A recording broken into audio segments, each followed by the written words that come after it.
Hi friends, ಎಲ್ರಿಗೂ ನಮಸ್ಕಾರ. Welcome back to my YouTube channel. ಇವತ್ತು ನಾನು ನಿಮ್ಮ ಜೊತೆ ಯಾವ ರೆಸಿಪಿನ ಶೇರ್ ಮಾಡ್ತಾ ಇದ್ದೀನಿ ಅಂದರೆ ರುಚಿಯಾಗಿರುವಂತಹ ಬಟಾಣಿ ಮತ್ತು ಮೆಂತ್ಯ ಸೊಪ್ಪಿನ ಕುರ್ಮಾ ಮಾಡಿದ್ದೀನಿ. ಈ ಕುರ್ಮನ ನಾವು ಯಾವುದ್ರ ಜೊತೆ ಬೇಕಾದ್ರೂ ತಿನ್ಬೋದು ಫ್ರೆಂಡ್ಸ್. ರೊಟ್ಟಿ, ದೋಸೆ, ಪೂರಿ, ಚಪಾತಿ ಜೊತೆ ತಿನ್ನೋದಕ್ಕೆ ತುಂಬಾ ರುಚಿಯಾಗಿರುತ್ತೆ. ಅದರಲ್ಲೂ ಗೀ ರೈಸ್ ಜೊತೆ ತಿನ್ನೋದಕ್ಕಂತೂ ಹೇಳೋದೇ ಬೇಡ ಬಿಡಿ, ಅಷ್ಟು ರುಚಿಯಾಗಿರುತ್ತೆ. ಅನ್ನದ ಜೊತೆ ಊಟ ಮಾಡೋದಕ್ಕೂ ಅಷ್ಟೇ ರುಚಿಯಾಗಿರುತ್ತೆ. ನೀವೇನಾದರೂ ಬೆಳಗಿನ ತಿಂಡಿಗೆ ಅಂತ ಪೂರಿ ಅಥವಾ ಚಪಾತಿ ಏನಾದರೂ ಮಾಡಿದಾಗ ಈ ರೀತಿ ಕುರ್ಮನ ಒಂದು ಸರಿ ಟ್ರೈ ಮಾಡಿ ನೋಡಿ, ಖಂಡಿತ ನಿಮಗೆ ಇಷ್ಟ ಆಗುತ್ತೆ. ಮತ್ತು ಮನೆಯವರೆಲ್ಲರೂ ಸಹ ತುಂಬ ಇಷ್ಟಪಟ್ಟು ತಿಂಡಿ ಮಾಡ್ತಾರೆ. 2 ಚಪಾತಿ ತಿನ್ನೋರು ಸಹ 4 ಚಪಾತಿನ ತಿಂತಾರೆ ಫ್ರೆಂಡ್ಸ್. ಅಷ್ಟು ರುಚಿಯಾಗಿದೆ ಬಟಾಣಿ ಮತ್ತು ಮೆಂತ್ಯ ಸೊಪ್ಪಿನ ಕುರ್ಮ. ಮಕ್ಕಳ ಲಂಚ್ ಬಾಕ್ಸ್ಗೆ ಚಪಾತಿ ಜೊತೆಗೆ ಈ ರೀತಿ ಕುರ್ಮ ಹಾಕ್ಕೊಟ್ಟು ನೋಡಿ, ಬಾಕ್ಸಲ್ಲಿ ಸ್ವಲ್ಪನೂ ಉಳಿಸೋದಿಲ್ಲ ಫ್ರೆಂಡ್ಸ್. ಬಾಕ್ಸ್ ಪೂರ್ತಿ ಖಾಲಿ ಬರ್ತಾರೆ. ಇಷ್ಟು ರುಚಿಯಾಗಿರುವಂತಹ ಬಟಾಣಿ ಕುರ್ಮನ ನಾನು ಹೇಗೆ ಮಾಡಿದ್ದೀನಿ ಅನ್ನೋ ವಿಡಿಯೋನ ನಿಮ್ಮ ಜೊತೆ ಶೇರ್ ಮಾಡ್ತಾ ಇದ್ದೀನಿ. ದಯವಿಟ್ಟು ವಿಡಿಯೋನ ಸ್ಕಿಪ್ ಮಾಡದೆ ನೋಡ್ಕೊಂಡು ಬರೋಣ ಬನ್ನಿ. ಇವಾಗ ನಾನು 2 ಕಟ್ಟು ಮೆಂತ್ಯ ಸೊಪ್ಪು ತಗೊಂಡಿದ್ದೀನಿ, ಚಿಕ್ಕ ಚಿಕ್ಕ ಕಟ್ಟು. ನೀವೇನಾದರೂ ದಪ್ಪ ಕಟ್ಟು ತಗೊಂಡಿದ್ದೀವಿ ಅಂದರೆ ಒಂದೇ ಒಂದು ಕಟ್ಟು ಸಾಕಾಗುತ್ತೆ. ಚಿಕ್ಕದಿತ್ತು, ಹಾಗಾಗಿ ನಾನು 2 ಕಟ್ಟು ತಗೊಂಡಿದ್ದೀನಿ. ಮೆಂತ್ಯ ಸೊಪ್ಪು ಎಳೆದಿದೆ ಅಂದರೆ ಕಡ್ಡಿ ಸಮೇತ ಹಾಕಿ, ಸ್ವಲ್ಪ ಬಲ್ತಿದೆ ಅಂದರೆ ಎಲೆ ಮಾತ್ರ ತೆಗೀರಿ. ಇವಾಗ ಮೆಂತ್ಯ ಸೊಪ್ಪನ್ನು 2 ಸರಿ ಚೆನ್ನಾಗಿ ತೊಳೆದು ಚಿಕ್ಕದಾಗಿ ಕಟ್ ಮಾಡ್ತಾ ಇದ್ದೀನಿ. ಮೆಂತ್ಯ ಸೊಪ್ಪನ್ನು ದಪ್ಪವಾಗಿ ಕಟ್ ಮಾಡಿ ಕುರ್ಮ ಮಾಡೋದ್ರಿಂದ ಕುರ್ಮದಲ್ಲಿ ಗಂಟು ಥರ ಹಾಗೆ ಇರುತ್ತೆ. ಹಾಗಾಗಿ ಈ ರೀತಿ ಚಿಕ್ಕದಾಗಿ ಕಟ್ ಮಾಡಬೇಕಾಗುತ್ತೆ. ಇವಾಗ ಮೆಂತ್ಯ ಸೊಪ್ಪನ್ನು ಕಟ್ ಮಾಡಿದ್ದಾಯಿತು. ಅದಾದ ನಂತರ ನಾನಿಲ್ಲಿ ಸ್ಟವ್ ಮೇಲೆ ಒಂದು ಬಾಣಲೆ ಇಟ್ಕೊಂಡು ಒಂದು 2 ಸ್ಪೂನ್ ಆಗುವಷ್ಟು ಎಣ್ಣೆ ಹಾಕ್ತಾ ಇದ್ದೀನಿ. ಮೀಡಿಯಮ್ ಸೈಜ್ 1 ಈರುಳ್ಳಿನ ಕಟ್ ಮಾಡಿ ಹಾಕ್ತಾ ಇದ್ದೀನಿ. 3 ರಿಂದ 4 ಹಸಿರು ಮೆಣಸಿನ್ಕಾಯಿನ ಹಾಕ್ತಾ ಇದ್ದೀನಿ. ಗ್ರೀನ್ ಕಲರ್ ಕುರ್ಮ ಮಾಡ್ತಾ ಇರೋದ್ರಿಂದ ಹಸಿರು ಮೆಣಸಿನ್ಕಾಯಿನ ಹಾಕಲೇಬೇಕು. ಹಾಗಾಗಿ 3 ಪೀಸು ಶುಂಠಿ ಹಾಕ್ತಾ ಇದ್ದೀನಿ. ಅರ್ಧ ಗೆಡ್ಡೆ ಬೆಳ್ಳುಳ್ಳಿನ ಸಿಪ್ಪೆ ತೆಗೆದು ಹಾಕ್ತಾ ಇದ್ದೀನಿ. 2 ಪೀಸು ಚಕ್ಕೆ ಹಾಕ್ತಾ ಇದ್ದೀನಿ. 4 ಲವಂಗ ಹಾಕ್ತಾ ಇದ್ದೀನಿ. ನೀವೇನಾದರೂ ಜಾಸ್ತಿ ಕುರ್ಮ ಮಾಡ್ತಾ ಇದ್ದೀವಿ ಅಂದ್ಕೊಂಡ್ರೆ ಸ್ವಲ್ಪ ಮಸಾಲೆಗಳನ್ನೆಲ್ಲ ಜಾಸ್ತಿ ಹಾಕ್ಕೊಳ್ಳಿ. ಸ್ವಲ್ಪ ತೆಂಗಿನಕಾಯಿ ಹಾಕ್ತಾ ಇದ್ದೀನಿ, ಸ್ವಲ್ಪ ಕರಿಬೇವನ್ನು ಹಾಕ್ತಾ ಇದ್ದೀನಿ. ಈ ಕುರ್ಮ ಮಾಡುವಾಗ ತೆಂಗಿನಕಾಯಿನ ಮಾತ್ರ ಜಾಸ್ತಿ ಹಾಕಬೇಡಿ.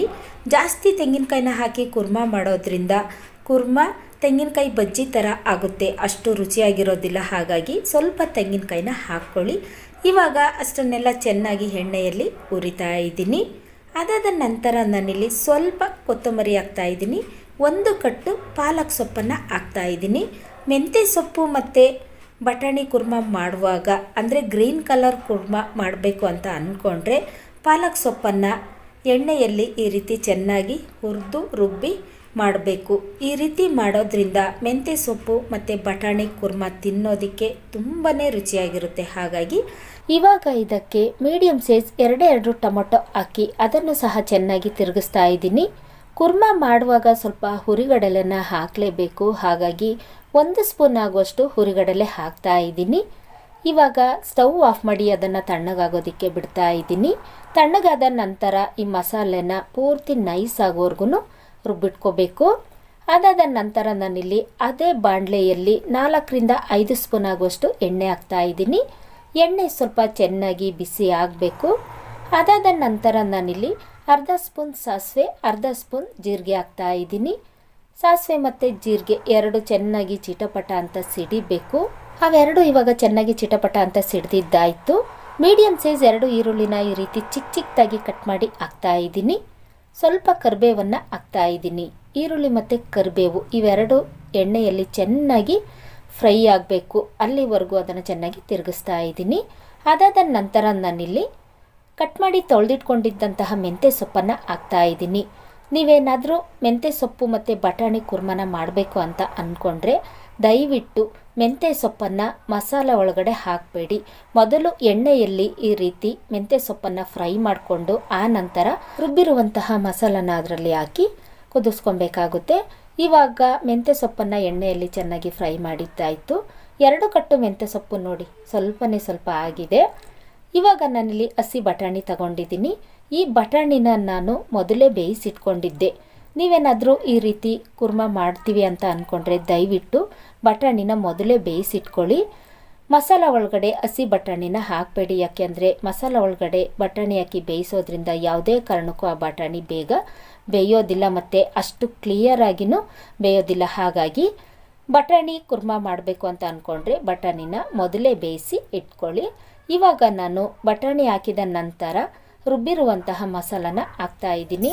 ಇವಾಗ ಅದ್ರ ಜೊತೆಗೆ 1.5 ಸ್ಪೂನ್ ಆಗೋಷ್ಟು ಗರಂ ಮಸಾಲ ಹಾಕ್ತಾಯಿದ್ದೀನಿ, 1 ಸ್ಪೂನು ಧನಿಯಾ ಪುಡಿ ಹಾಕ್ತಾಯಿದ್ದೀನಿ, ಚಿಕ್ಕ ಸ್ಪೂನಲ್ಲಿ ಅರ್ಧ ಸ್ಪೂನು ಅರಿಶಿಣದ ಪುಡಿ ಹಾಕ್ತಾಯಿದ್ದೀನಿ, ರುಚಿಗೆ ತಕ್ಕಷ್ಟು ಉಪ್ಪು ಹಾಕ್ತಾಯಿದ್ದೀನಿ. ಉಪ್ಪನ್ನು ಮಾತ್ರ ನೀವು ನೋಡಿಕೊಂಡು ಹಾಕ್ಕೊಳ್ಳಿ.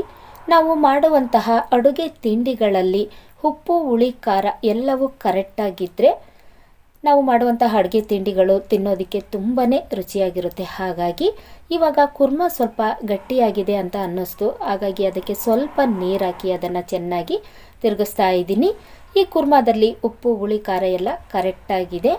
ಇವಾಗ ಇದಕ್ಕೆ ಪ್ಲೇಟ್ ಮುಚ್ಚಿ ಚೆನ್ನಾಗಿ ಕುದಿಸ್ಕೊಳ್ತಾ ಇದ್ದೀನಿ. ಜಾಸ್ತಿ ಹೊತ್ತು ಕುದಿಸ್ಕೊಳ್ಳೋದೇನು ಬೇಡ, ಒಂದು ಕುದಿ ಬರೋವರೆಗೂ ಕುದಿಸ್ಕೊಂಡ್ರೆ ಸಾಕು. ಏಕೆಂದರೆ ಮೆಂತ್ಯ ಸೊಪ್ಪನ್ನು ಫ್ರೈ ಮಾಡಿದ್ದೀವಿ ಮತ್ತು ಬಟಾಣಿನೂ ಅಷ್ಟೇ ಚೆನ್ನಾಗಿ ಬೇಯಿಸ್ಕೊಂಡು ಹಾಕಿರೋದ್ರಿಂದ ಒಂದು ಕುದಿ ಕುದಿಸ್ಕೊಂಡ್ರೆ ಸಾಕು. ಇವಾಗ ನೋಡಿ, ಒಂದು ಕುದಿ ಬರೋವರೆಗೂ ಅದನ್ನು ಕುದಿಸ್ಕೊಂಡೆ. ಇವಾಗ ಪ್ಲೇಟ್ ತೆಗೆದು ತೋರಿಸ್ತಾ ಇದ್ದೀನಿ ನೋಡಿ. ಬಟಾಣಿ ಕಾಳು ಮತ್ತು ಮೆಂತ್ಯ ಸೊಪ್ಪಿನ ಕುರ್ಮಾ ಸೂಪರಾಗಿ ರೆಡಿಯಾಗಿದೆ. ಸ್ಮೆಲ್ ಮಾತ್ರ ಸಖತ್ತಾಗಿ ಘಮ್ ಅಂತ ಬರ್ತಾ ಇದೆ ಫ್ರೆಂಡ್ಸ್. ಇವಾಗ ಅದನ್ನು ಕೆಳಗಡೆ ಇಳಿಸ್ಕೊಂಡು ಒಂದು ಪ್ಲೇಟಲ್ಲಿ ಹಾಕ್ತಾ ಇದ್ದೀನಿ ನೋಡಿ. ಹಾಗೆ ಬಾಯಲ್ಲಿ ನೀರು ಬರೋ ಥರ ಹಾಕ್ತಾ ಇದೆ. ಅಷ್ಟು ಚೆನ್ನಾಗಿ ಕಾಣ್ತಾ ಇದೆ. ನೋಡೋದಕ್ಕೆ ಇಷ್ಟು ಚೆನ್ನಾಗಿದೆ ಅಂದಮೇಲೆ ತಿನ್ನೋದಕ್ಕೆ ಇನ್ನೆಷ್ಟು ರುಚಿ ಇರಲ್ಲ ಹೇಳಿ.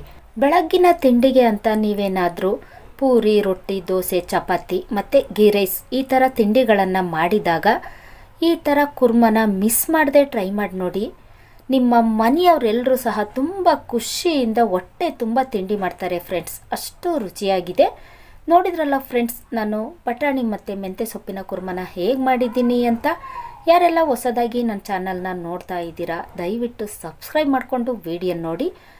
ರುಚಿಯಾಗಿ ಮಾಡಿರುವಂತಹ ಈ ಕುರ್ಮಾ ನಿಮಗೆ ಇಷ್ಟ ಆಗಿದ್ದರೆ ಒಂದೇ ಒಂದು ಲೈಕ್ ಮಾಡಿ, ಶೇರ್ ಮಾಡಿ, ಸಬ್ಸ್ಕ್ರೈಬ್ ಮಾಡ್ಕೊಂಡು ವಿಡಿಯೋ ನೋಡೋದನ್ನು ಮಾತ್ರ ಮರಿಬೇಡಿ. Thank you.